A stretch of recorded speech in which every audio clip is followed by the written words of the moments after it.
So, hello and welcome along to another edition of Isolation Interviews for Hospital Radio Reading and for my YouTube channel. And I am super excited to be joined by an acting icon in the form of Roger Sloman. Roger, welcome. How are you? Well, I'm very well, thank you. I'm pleased to be here. Hello, good morning. Hmm. It's an absolute honor, say, to get to speak to you because you've had such an amazing career and done so many projects over the years.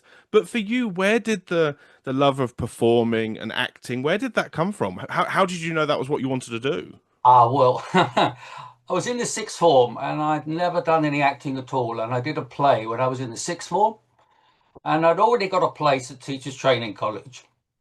And a friend of my English teacher was a tutor at the Central School of Speech and Drama. And he came to see the show and he said, that boy should go to drama school. So this came as a bit of a surprise. So off I went to Teachers Training College, got my teacher's certificate. And when all of my friends were applying for their first job to do their probationary year, I was auditioning for drama school. So then I went to drama school. I went to East 15 Acting School. I was there at the same time as Alison Stegman, who was in the year ahead of me. And then I got an amazing break because my first job was a season in Liverpool at the famous Liverpool Everyman, and I was there for 2 years. And that's how I started. I mean, do you remember the first time you stepped foot on a stage and that kind of feeling of performing? And what was that like? Well, I do remember that I felt at home, and I thought I like this. I felt at home. And funnily enough, one of the reasons I hadn't done any acting was when I was a boy, I had a stutter. And so the idea of acting was just ridiculous. But the stutter started to disappear. And for some reason, I auditioned to be in this play, and then I did it. And then when I was on the stage, I didn't have any problem. So, I mean, I yeah. mean, say during the course of your career, you've done so much, and I mean, do you remember the first time that you did, a project and it kind of gave you a bit of notoriety? Do you remember that first time that people would maybe recognize you in the street or kind of want to talk to you? Yeah, I don't think that happened until I started to do television, obviously. And I think once I'd done Nuts in May, which was in 1975, which became very, very popular, I think that's when I started to become recognized. So it wasn't until kind of the second half of the 70s really that I started to become recognized. And then it kind of varies. It varies. It depends on what you're doing. You know what I mean? You might be doing theatre and people don't. But if you're in something that's very popular on television, then people do come up to you and recognise you, sort of thing. I Yeah. mean, some of the projects you've had the pleasure of working on. I mean, obviously, we have to talk about Mr. Bean. That such a huge show, and I mean, you were in a few episodes of that. And Yeah. I mean, what was that like to be a part of? Because I mean, obviously, Rowan Atkinson, such a talent. What was he like to work with, and what was it like Oh, being on that show? oh, he was marvelous. I mean, interestingly, he'd already kind of road tested Mr. Bean by doing it in the theatre, so he knew that it worked. And he knew how to do it. But he's a marvelous man. He's very meticulous, and he takes comedy seriously, and so you should. And so it was very, very interesting working with him, and I enjoyed it very much. Yeah, yeah, yeah. I imagine because obviously one of the kind of the iconic sketches was you played the blind man on the Yeah, beach. on the beach. Yeah, That must have been quite insane because you all you had to do really was kind of sit there and watch it. it What was was a that? it was a joy. He did all the work, and I just sat there. And then I had to sat there being blind, and then I got up and walked away. And that was it. Down on the south coast. Yeah, yeah, yeah. Oh, it was a dream job. I imagine he is the sort of guy you could just watch for hours, just doing what he does best. Absolutely. Yeah, yeah, yeah. Interestingly, we had a little party at the end of the shoot of Mr. Bean, and he was very entertaining. We sat around, and he was very entertaining. I remember. Yeah, I liked it. Because correct me if I'm wrong, that wasn't the first time you worked with him because you had been on Blackadder before, I believe. I was in the first series of Blackadder playing Three Fingered Pete. And this was kind of interesting because Blackadder at that point was not the clever one. you know, and they kind of realized that actually it worked better if he was the smart one, you know. But at that stage, he wasn't the clever one, and we filmed that up in Northumberland, and there were a lot of wonderful character actors on it, and I enjoyed being Three Finger Pete. Yeah. And you must love the fact that you've done quite a bit of comedy in the past, because of course you also worked on the Lenny Henry show, which another icon. What was he like? He was great. He was great. He was great. And interestingly, at that point, I remember he obviously done a lot of television comedy, and I remember having a conversation with him where he was talking to me about acting, and of course he then, went on to become a really, really, really good actor and has done some wonderful stuff, But at that point, when we were doing the Lenny Henry show, he was doing, solid comedy really up to that point. So that was interesting. Yes. I mean, have you got a favorite? Because obviously you've done comedy, you've done straight acting. For you, is there one that you prefer, or do you love the fact that you kind of get to mix it up? No, I like doing it all really. I don't sort of prefer. I feel obviously I feel comfortable doing comedy, and I think that's why I've kind of had a sort of TV career in comedy, And I was thinking about it, I've kind of been on a bit of a journey of British TV comedy because, right back in the beginning, I did something called the Dick Emery Show, and not many of your viewers will remember Dick Emery, but that was very early on. And then I worked with Leonard Rossiter, and then I worked with Michael Paling in Rip and Yarns, and then the alternative comedy. And now I've just been working a lot with Greg Davis doing Man Down and The Cleaner. And I've done 4 episodes with the wonderful Diane Morgan of Mandy, which has been fun. So yeah, that's been really nice. But I enjoy all that. I enjoy doing theatre very much, and I've had some wonderful times doing theatre as well. Yeah, I mean, the other show I just wanted to briefly mention, Terry and June, obviously an yeah, iconic yeah, show with the yeah, fantastic Terry Scott and June Whitfield. yeah. What was that like to be a part of? Because I believe you played a policeman in that one. I played a policeman, yeah, yeah, yeah, and I remember thinking at the time, I thought, my God, this is a really, really big show, because then I was a much younger actor, and so going into that, I was aware that this was a well-established show with well-established performers, so but it was live and they were delightful, yes. Now, I mean, obviously, come forward to today, and you've talked a bit about, shows like Mandy and Man Down. I mean, what's your opinion of how comedy has changed? Because obviously, comedy is always ever changing, but it's still at the core of it. You've got to hit the mark. It's got to be funny. What is your opinion of kind of comedy and where it's at the moment? Well, the interesting thing is that I think everything leads on.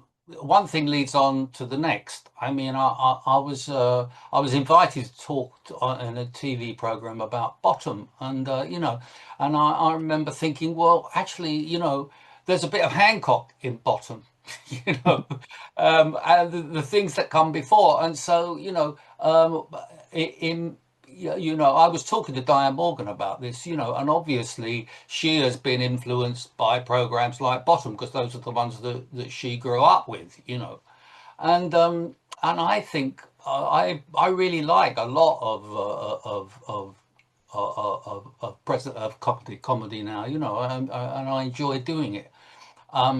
Yeah, I I don't have any particular preference really. Um, I like it when it's wacky, and I've liked that about working with Greg and with Diane Morgan. That I like it when it gets wacky and stuff, which they both are. I mean, are there any sort of comedy shows that you would have loved to have been in that you didn't get to be in, or that that are on at the moment that you enjoy? Oh yeah, I mean, there's an American series called Veep. I would really like to be in Veep. Yeah, if they asked me to like that, yeah, absolutely. There and yeah, and it's finished now, but I'd like to have been in Seinfeld as well. But it's a bit of a push because I'm not American. Although I have to say, I was in. Remember there was a TV series called Friday Night Dinner Well, they did an American version of it, which had a different name called Dinner with the Parents. And I was in that, which was a joy because it was made in this country, but it was made with a central family who were American actors. And then there were other actors like myself, that were playing the other parts. And that was great fun because, their approach is different to the British actors. And Dan Bakadal, who played the father in it, he said, that he'd learned something here, and I learned something as well, which is American comedy is more front foot than British comedy. We tend to lean back on it and be a bit more patient with it, whereas American comedy. So it's an interesting combination. And I know that the Americans quite like to feature British actors because I believe recently in the TV the reboot of Frasier, Nicholas Lyndhurst has obviously appeared as a professor Yes, in that. So yeah. there's always hope for new comedy and getting the British actors involved because they do love us, I Absolutely. think. And a marvelous thing is that the Diane Morgan as Philomena Kunk is big in the USA now. I mean, she's been on chat shows and she said she felt like she was one of the Beatles, which is well, I kind of love that. I just love it because not all British comedy or comedians make the journey across the pond. Now, I also wanted to briefly talk a little bit about EastEnders. I mean, I had the pleasure recently of interviewing Lynn, who obviously played Pam, your Yeah, lovely wife on the show. yeah. I mean, what were your memories of working with her? Because she spoke so Oh, highly of you. She loved Oh what you. well, yeah, we were a great team. We had a lot of sort of chemistry, we just fitted, and so it was a pleasure to do it, and I loved it. I was on it for some time before they decided that Les should have a family and have a wife, and so then Lynn came in, and it worked, and we had a great time together. We were.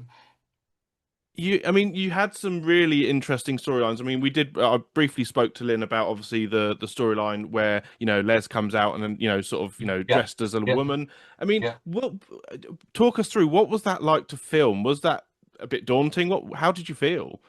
Yeah, it was a challenge. Yeah, and that's why I did it. I mean, it's a bit like when I spoke to Dominic Trevor Collins. He came up with this idea. I mean, I just felt to me he was like throwing a gauntlet down, saying, "Well, can you do this?" And well, yeah, I can. Yeah, I didn't know whether I could.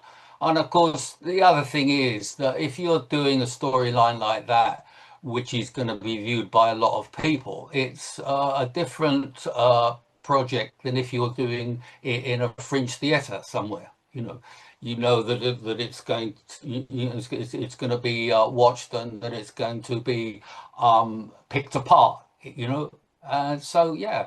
But finally, I had a lot of support from Lynn doing that. It was marvelous throughout that, and I'm pleased I did it. Yeah, And obviously, of course, EastEnders does hard drama, and obviously losing, your on-screen grandson in such in yeah. such a horrific way, and obviously it's a subject that needs to be talked about.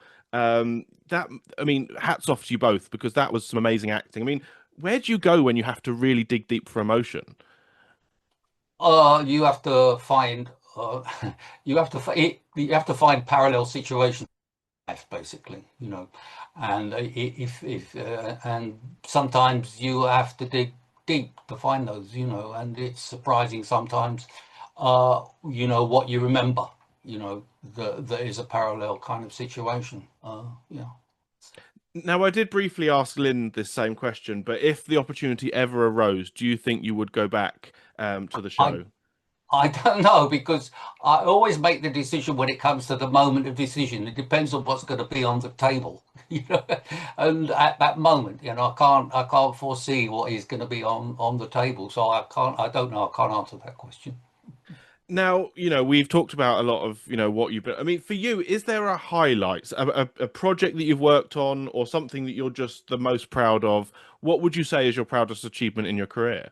Oh well, I have to say, Nuts in May has been so important to me because not only was it a huge joy to do.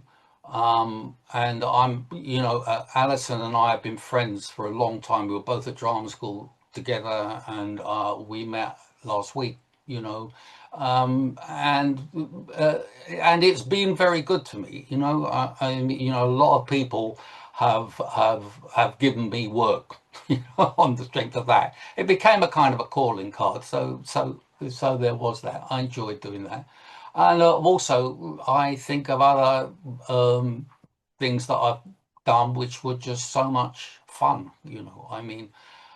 Back in the 70s, I was at the Bush Theatre doing a show called The Fosdyke Saga, which became a big hit. People were queuing up for tickets, and it was just a blast doing that. It was so much fun. And then, we transferred it, and then it was on television. I think you can actually dig it out, and you can see it on television. It's directed by Mike Newell, who became a famous film director. So yeah, things like that. I enjoyed. I did something else which was a lot of fun, called El Cid, which was with John Bird, and I played a policeman in that, another policeman. Yeah. And I mean, having performed in amazing theatres, for you, is there a theatre that is a favourite or one that you look forward to appearing in that just means a lot to you? Well, I was thrilled, because when I was a student, when I was at Teachers Training College, I used to go to the Old Vic and see Laurence Olivier and his company, and see all those shows I'd set up in the Gods. And finally, when I was in Iceman Cometh with Kevin Spacey, which was up at the Almeida, we transferred to the Old Vic, and to me, it would to be on that stage was a thrill, really, because I was thinking, oh, this is where Olivier stood. This is where I saw him play Othello. So that was. And then, I've got to say that it's been a thrill. I've done all three auditoria at the National, the Olivier Littleton, I think is now the Dorfman. So that was a thrill to be all of those. I suppose especially the Olivier, because it's a big space, and to be on that stage is good. It's very special. Yeah. And what would you say is the greatest bit of advice that you've been given in your career? Because obviously, I imagine you're always learning, you're always sort of soaking up new things. So, what's the best bit of advice you've ever been given? Oh, that's tricky. I was once told, and other people have been told, that's like, be yourself. But I always thought, well, that's kind of strange, because I play characters all the time, and I'm trying not to be myself. Uh, but in some ways, it's still a piece of good advice, because it's like, it's you've got to work with. You're the canvas, so you have to use bits of yourself, don't you? In order to do what you do. Yeah. And I mean, going forward, is there a dream that, someone you'd love to work with? Or is there a project? I mean, we obviously talked about some comedies that you wanted to be in, but is there anything going forward, a type of role that you would love to play going forward? Not that I can think of. No, to be honest, no. I'm still working, and I still enjoy it, and so I don't sort of set myself up to play certain parts or anything. I see what just comes along.